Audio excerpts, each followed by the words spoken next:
Here's my teeny tiny lathe that I first started out with.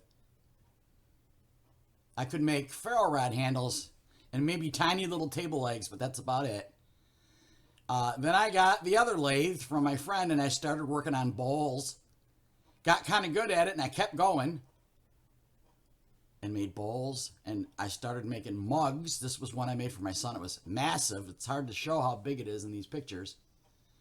Several different pieces of wood all super glued together, and it came out really good. This was one of the ones I like the most.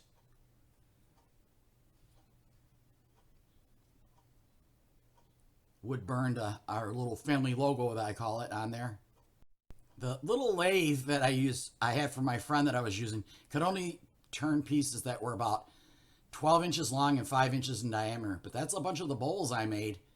And then I decided to upgrade and get a bigger lathe. So this is the one I got from Harbor Freight. It's a 10 by 18, and here's some black walnut that I was working on, that the blanks I got from a doctor at work, but it was not dry, and I found out that it's difficult turning.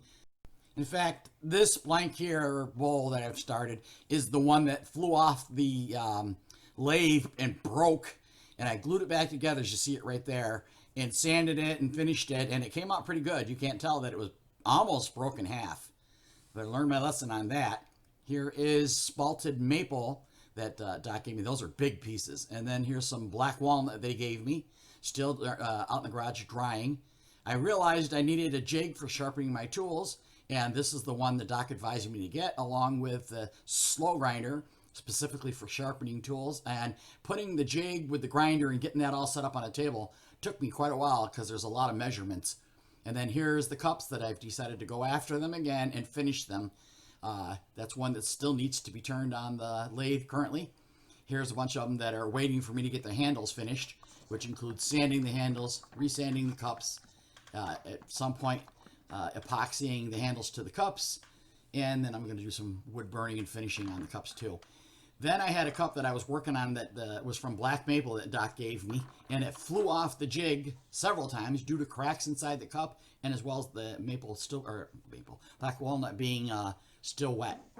So I set that aside, and here I am going to work on sanding the handles to the cups.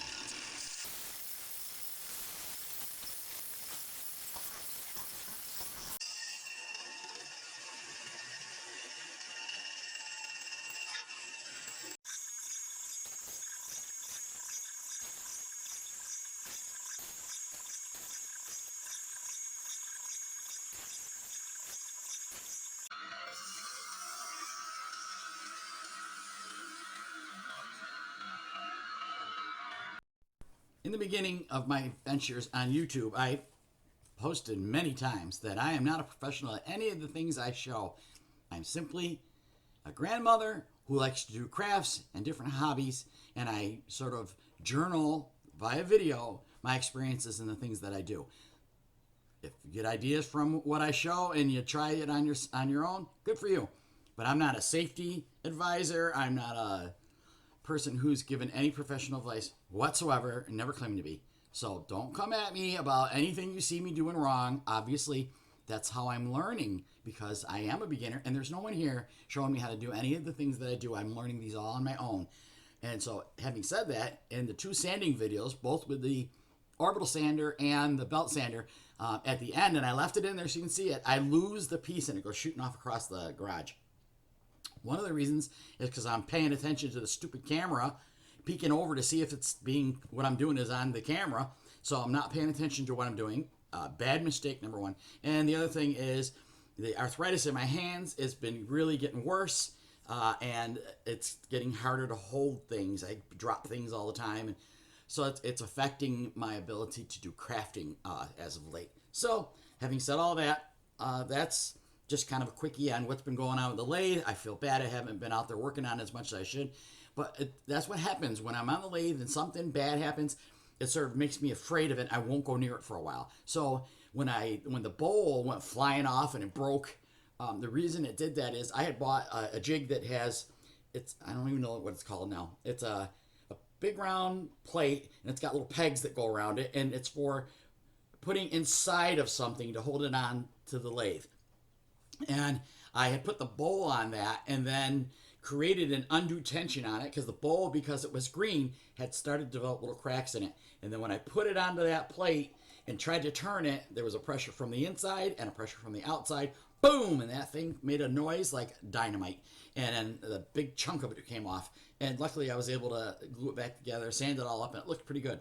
There's lessons that I learned that I'm, like I said, just here by myself, trying to figure these things out on my own. But when I get scared of something, I'll leave it alone for a while until I think it through, realize my mistake, go back and try it again.